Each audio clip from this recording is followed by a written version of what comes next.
What's going on, everyone? It's your boy Savvy, and welcome back to the Savvy Show. And in today's episode, we're dabbling into Dr. Bob's videos again, man. And this is, I wouldn't say it's a new one. It's been a minute since the SCP really caught my eye. I really started to make my Savvy senses tingle, but this one looks pretty cool. It looks like an SCP that we might have not interacted with per se, as we react to these SCPs. It looks like it might be a nature one, but we shall see like always. This SCP is SCP-5411. Is nature now getting its revenge? Who knows? I don't know why you're asking me, but anyway, hopefully we find the answer out today. So with that being said, if you guys are excited for this reaction and you do enjoy it along the way, please remember to smash that like button and also smash the sub button if you're not already part of the family.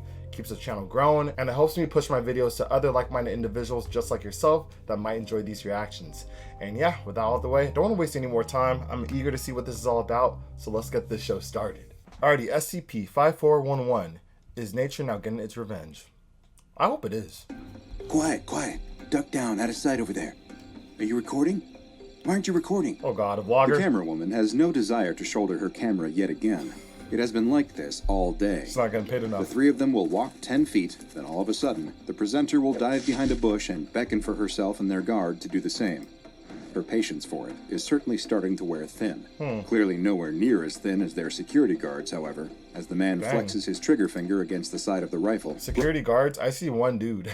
What do you mean guards? Rumbling to himself in Swahili. The camera woman should never have taken this job. She knows that now, but they are far too deep in the Tanzanian wilderness to turn back now. They parked their Jeep up in the early hours of the morning and started walking at sunrise. The faint blue tinge to the dark forest around them tells her it must be almost sunrise again. The presenter turns to her and runs a hand through his carefully sculpted hair. His pink skin has been burning and peeling in the sun all day long. Dang. He looks like he'd give the flamingos from earlier a run for their money as she switches the LED ring light on. The presenter clears his throat and wipes the sweat from his brow.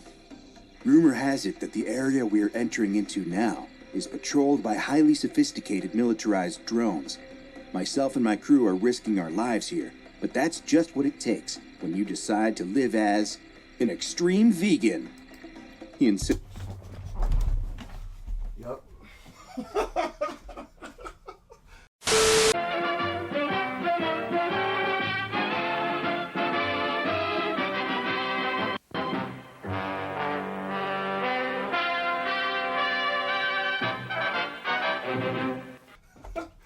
Bro, honestly, I was expecting something a little bit more badass, at least trying to be cool, but extreme vegan?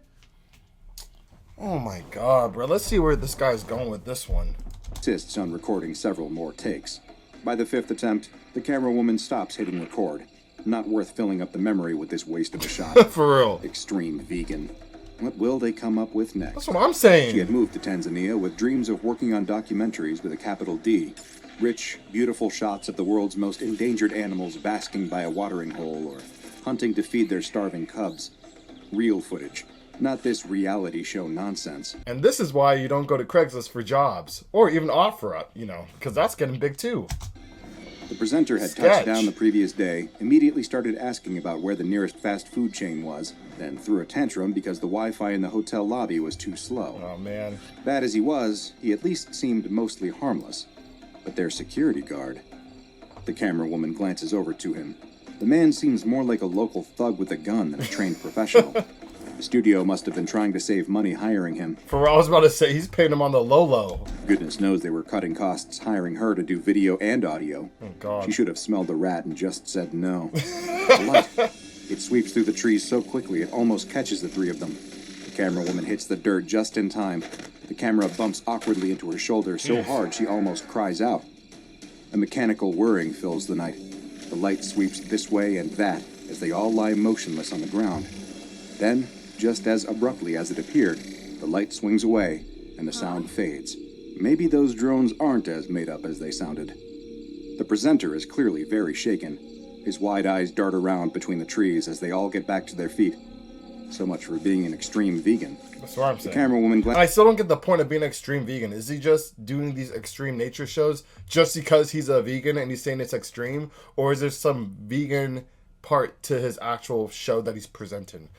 Which I don't believe there is, because it just seems so goofy. Glances over at their security guard. A twisted grin lights up his face.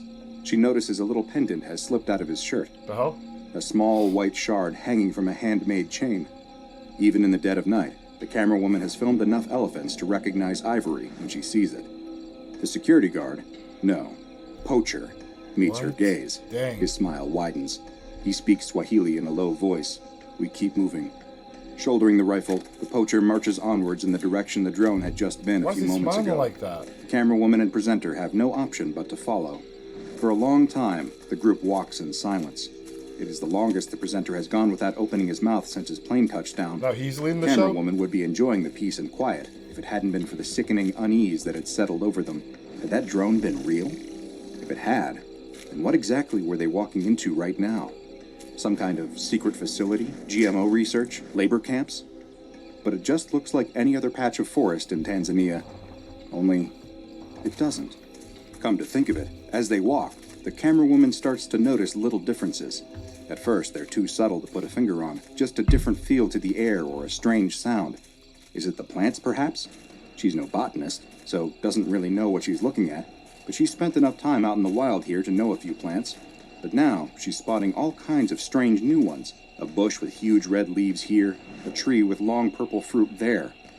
She asks the presenter what they are. He looks up He at the doesn't purple know. fruit tree, perplexed. Wasn't this supposed to be the whole point of this documentary? Exploring the furthest reaches of the world, looking for vegan alternatives? Oh, okay. He's looking for vegan alternatives, which is kind of weird, bro. Like, you don't even know what these are, so how would you know it's vegan? Or even healthy, per se. Like, let alone being a vegan. This could be poisonous. No idea, but let's roll the camera anyway. Ready? The presenter plucks a fruit and presents it to the lens, immediately spouting off about the fruit's medicinal qualities, levels of fiber, natural sugars, and low water consumption. He doesn't even know what it is. This guy's capping to the extreme. That's the only thing extreme about this documentary, bro. Because, like, this is wild. All lies. The camera woman scowls at him. The presenter turns the fruit over and screams, throwing it as far as his skinny arms will Did allow. it stab him? Never one to waste a shot, the camera woman follows the fruit on instinct, zooming in on it as it lands at the foot of a tree. Out from under the purple skin crawls an earwig. Ah, It's huge, just over 3 inches long at a guess. dang. That's strange. If she didn't know any better, she'd think that was... A voice startles the three of them. It booms out from behind them, just up the slope. The presenter swivels so fast he falls over. Oh The my camera woman God. points the camera up the hill and snaps the figure into focus. Rookie. The poacher pulls back the bolt on his rifle, finger already on the trigger. In the dark, they can hardly make out what they are looking at. It must be a man. It spoke in a man's voice, but it towers over all of them. It must be nearly 7 feet tall. They can't discern any kind of human silhouette. Odd shapes jut out this way and that. What is it made from? The voice calls out again, a deep, rumbling voice, like an earthquake heard from the ocean floor or echoing through a forest. There were other sounds layered into its voice, Bruh. high twittering sounds and guttural growls. Does none of them have a flashlight? How about you shine it to see what you're standing in front of? Because after hearing that mess, I'm dipping to the Jeep. I don't even care how far it is. Camera woman looks to her companions. Clearly neither of them understand what it's saying either. Not Swahili, not English, not French or Arabic. The intent of the voice is very clear, however. They are not welcome. For the first time ever, the presenter is lost for words. The poacher shifts the butt of the rifle against his shoulder. Great. Now this is her job. The camera woman lowers her camera rig to the ground and raises both hands, approaching the figure carefully. The sun breaks over the horizon further up the slope. Wait, why is she just volunteering to do that? What do you mean that's not your job? Don't be a hero. They're not even paying you enough for this. In just a few moments, she'll be able to see the stranger, whatever Allegedly. it is. Speaking Swahili, she explains that they are a film crew, here to shoot a documentary. They do not intend any harm, and will make as little disturbance to the environment as possible. He doesn't speak that The language. creature does not seem to understand, and repeats its previous command. It definitely sounded like a command, at least. The camera woman turns helplessly to her companions, So you just just go in time back. to see a small shadow rushing them. It runs on all fours, covering the God, ground bro. impossibly fast. Ignoring the poacher and presenter, it snatches up her camera from the ground and hurls it at a tree. It crunches into the wood and falls to the ground in pieces. Goofy. Sunlight breaks over the horizon, flooding the valley with light. The camera woman whirls around and glimpses the figure up the hill. It is a man, isn't it? Towering at nearly 7 feet, the man is adorned 7 with flowers, feet. blossoms, and fungi. And a skull. Animal skulls and pelts hang from his shoulders, Colorful face paint etches patterns, ancient and proud, deep into his features. African buffalo horns grow proudly from his head, accentuating a triumphant floral headpiece. But a glimpse is all she gets. The figure vanishes. A sweet-scented breeze rushes down to meet her from where he was standing just a moment ago. The spirit of Where'd he God? go? SCP? The presenter cries. The camera woman can see something dangerous has lit up the man's face. He's found his story. She just doesn't know quite what it is yet.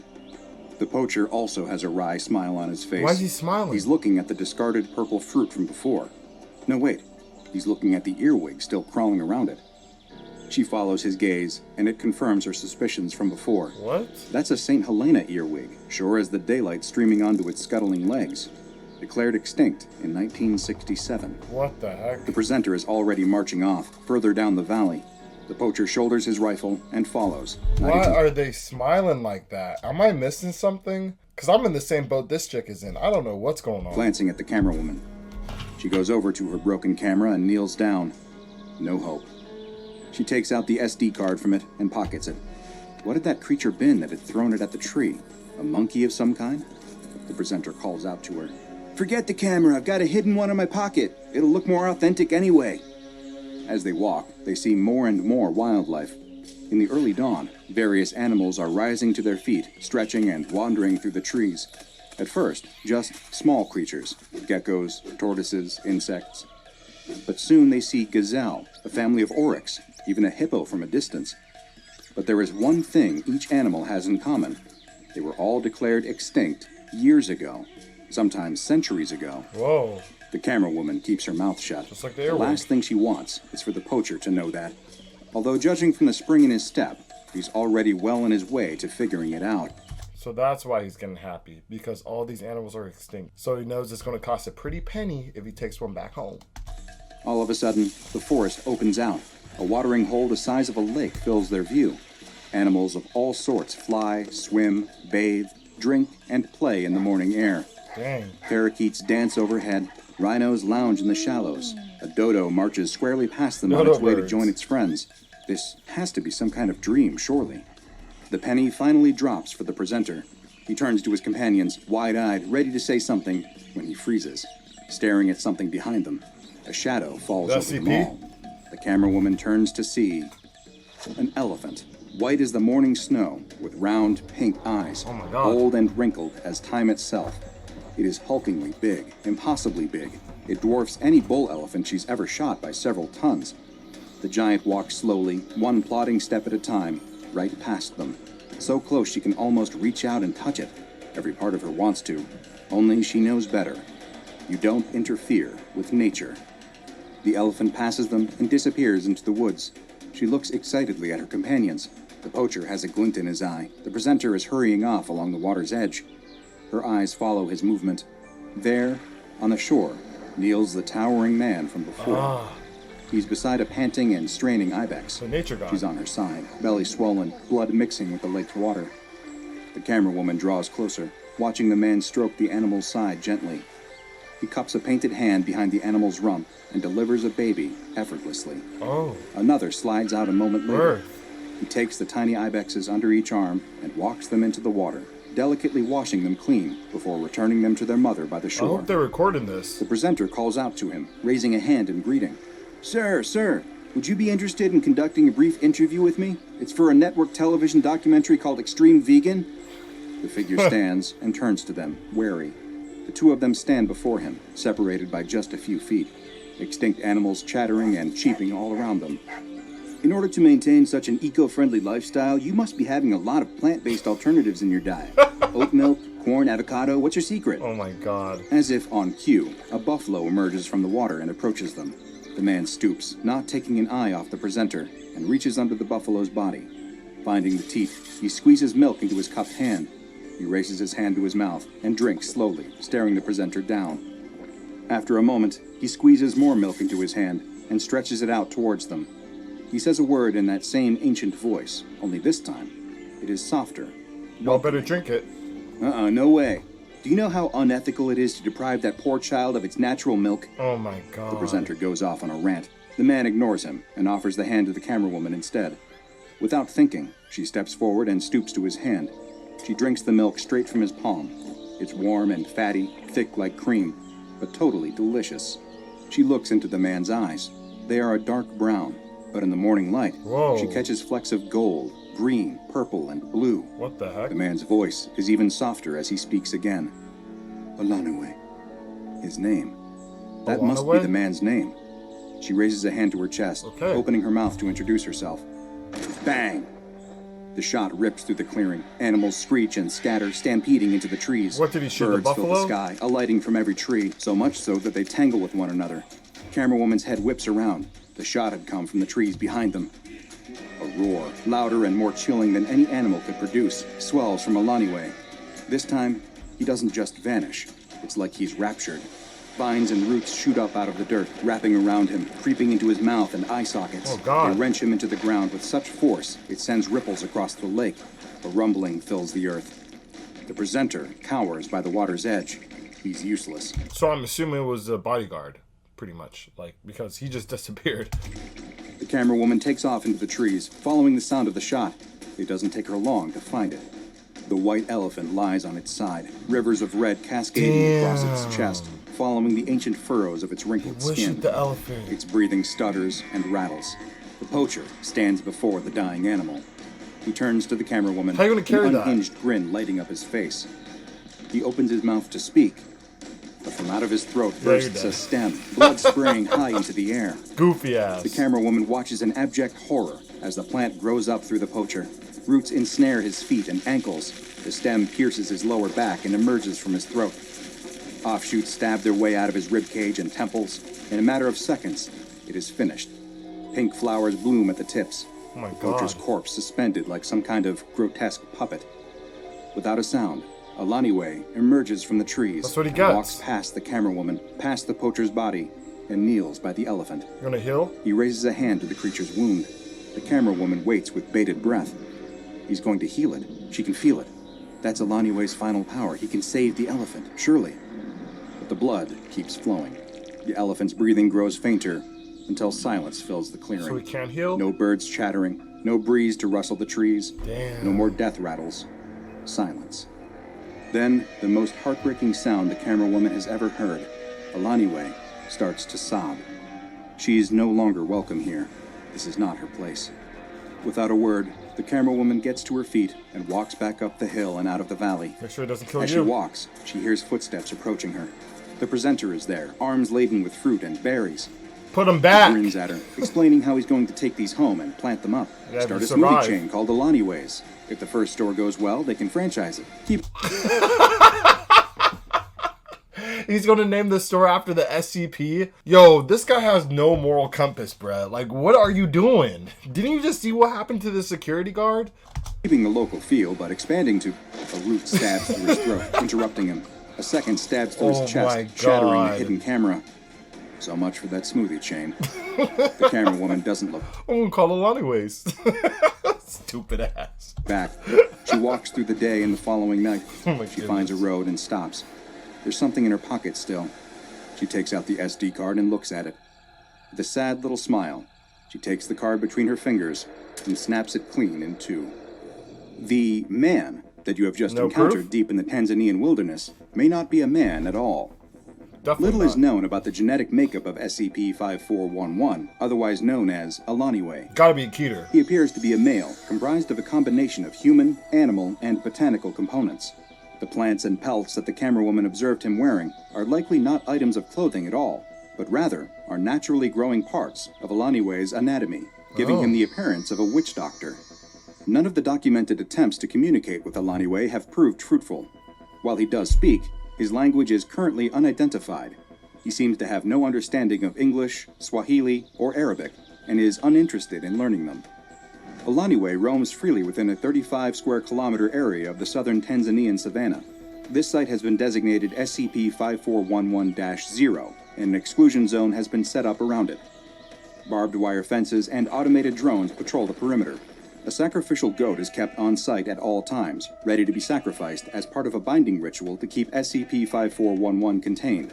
Oh. Thus far, however, What? He only stays in this one plot of land. So are you really containing it if you just putting something around it? You could have just left it alone. If it doesn't migrate anywhere else, what's the purpose of containing it within it if he's not getting out of there? Alaaniwe has not proved to be a threat to anyone other than those who disturb the delicate ecosystem which he inhabits. That's what I'm saying. So just leave him alone. What's the purpose of accidentally making it mad, setting things up? But I understand the binding ritual they made, but I feel like that was just unnecessary. You guys should just leave it alone. Unless you see situations where he's leaving that area and he's actually doing certain things to harm humanity. So like in these instances, I don't get why the SCP has to intervene.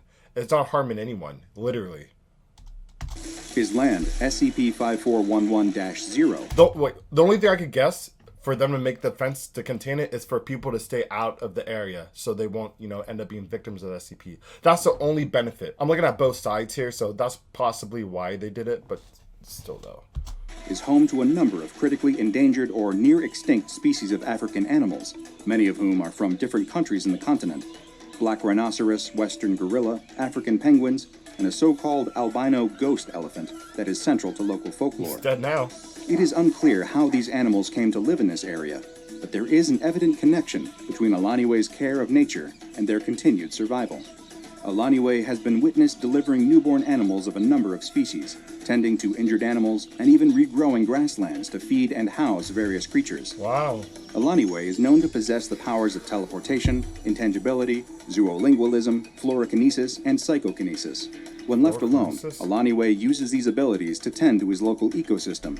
However, he is aggressive and decisive in disposing of anything he perceives to be a threat to the natural order.